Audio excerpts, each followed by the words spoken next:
à tous, j'espère que vous allez bien.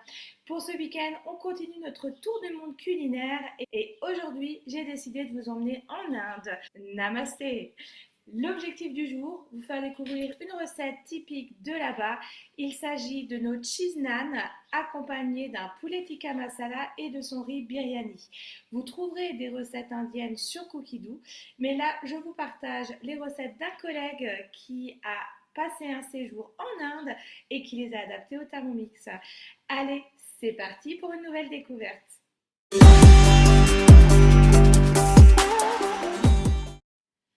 Première recette que nous allons réaliser, il s'agit des naans que l'on va farcir au fromage. Ce pain indien vous permet d'attiser les flammes dans votre bouche lorsque vous dégustez les plats indiens qui sont relativement piquants et on va l'agrémenter de fromage. Dans mon bol, je vais commencer par mettre 240 g de lait.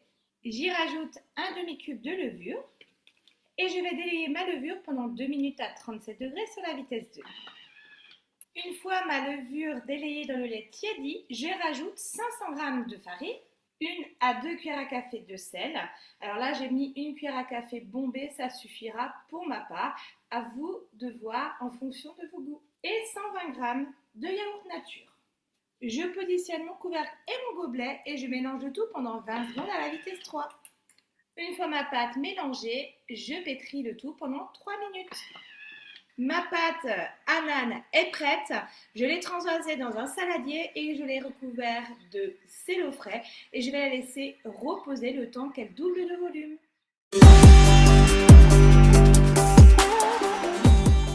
En attendant que ma pâte à naan lève tranquillement, je vais mettre dans un récipient 2 à 300 g de riz non gras. Mon riz, je vais le recouvrir d'eau chaude.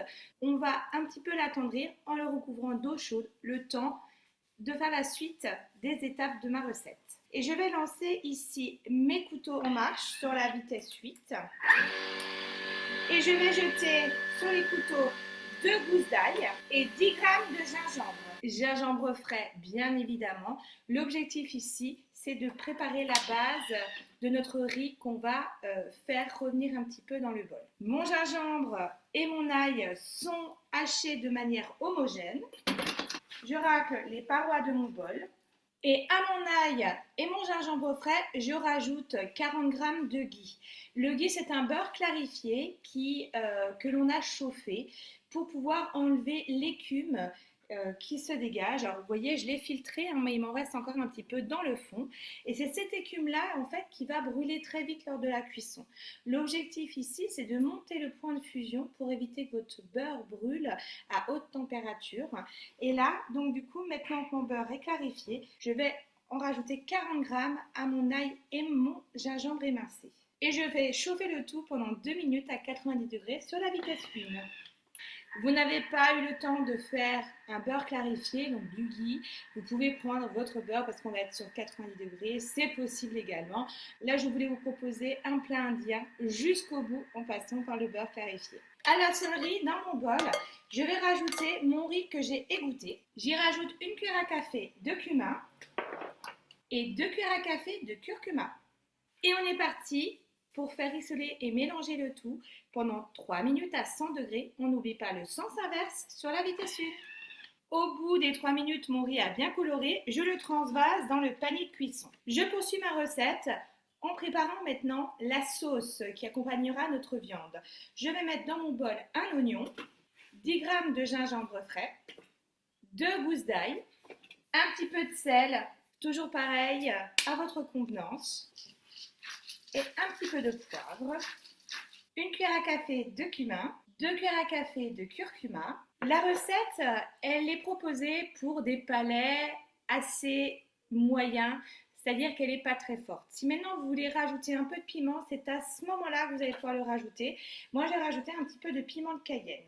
Et pour terminer, 40 g de beurre clarifié. Et on va mixer le tout 8 secondes à la vitesse 5. Après avoir raclé les parois de mon bol, je vais rissoler le tout 6 minutes à température varoma sur la vitesse 1. Ça sent très bon, j'ai hâte de pouvoir déguster mon menu spécial Inde.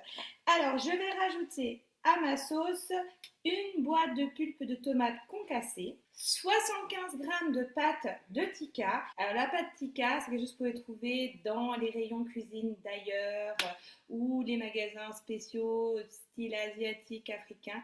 Ça se trouve assez facilement. Moi, je l'ai bien sûr fait au Thermomix. Je vous partage la recette, bien évidemment, en commentaire.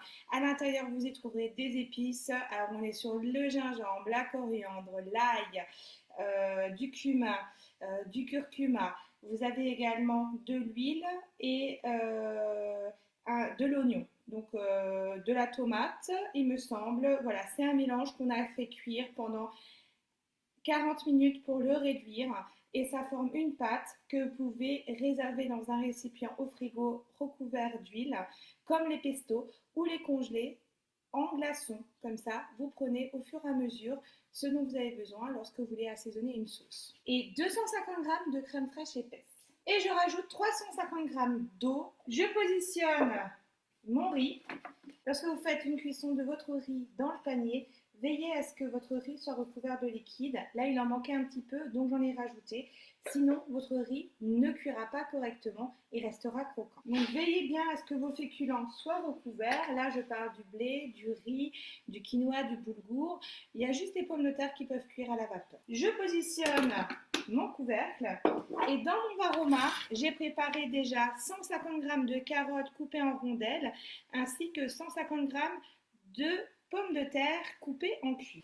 J'y rajoute 150 g de petits pois surgelés, 50 g de raisins secs et 50 g de noix de cajou ou de pistaches. Pour ma part, ce seront des pistaches. J'assaisonne en salant et en poivrant mon mélange de fruits secs. Je n'oublie pas de creuser un pli de vapeur au centre de mon varoma et sur mon plateau j'ai positionné entre 600 et 800 g de poulet, donc blanc de poulet que j'ai coupé en cubes. Je ne l'ai pas assaisonné, pourquoi? Parce que le poulet va être mélangé à la sauce tout à l'heure. Et on est parti pour 20 à 22 minutes de cuisson en température varoma sur la vitesse 2. Bien évidemment, là je suis partie pour 20 minutes, je vais rajouter si besoin, vérifier notamment la cuisson de vos pommes de terre et de votre viande.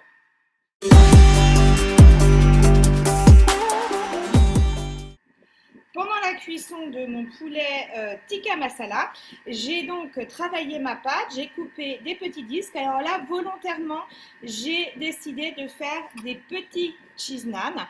Après, vous pouvez en faire des plus grands, bien évidemment. Je vais mettre sur la moitié de mes disques l'équivalent d'une cuillère à café de samouraï ou un bout de kiri, à vous de choisir. Je vais, à l'aide d'un peu d'eau et de mon doigt, humidifier les extrémités donc de mon disque et je vais prendre le disque par-dessus pour pouvoir le foncer. J'aplatis un petit peu et mon cheese naan est fait. Alors, mes cheese naan sont prêts. Là, j'en ai déjà dans le four. Alors, c'est vrai que dans la recette initiale, vous les cuisez à la poêle. Moi, j'ai une préférence. J'ai préchauffé mon four à 250 degrés et je vais les enfourner pendant 8 minutes.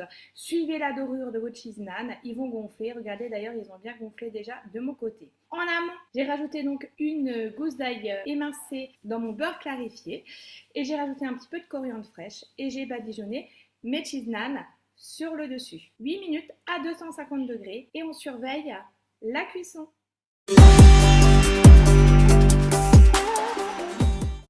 Mon poulet est cuit, je le réserve de côté et je vais transférer mes légumes dans un saladier et j'y rajoute également mon riz. Je mélange le tout.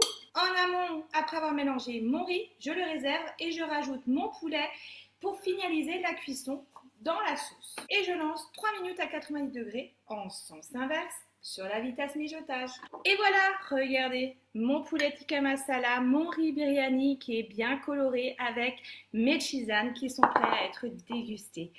Très coloré, ça donne envie et ça vous fait voyager en plus. Alors à vous de tester. Vous avez peut-être déjà testé des recettes indiennes. N'hésitez pas à les partager en commentaire avec les photos. Il ne me reste plus qu'à vous souhaiter un bon week-end, de bonnes vacances pour certains et je vous dis à bientôt. Au revoir.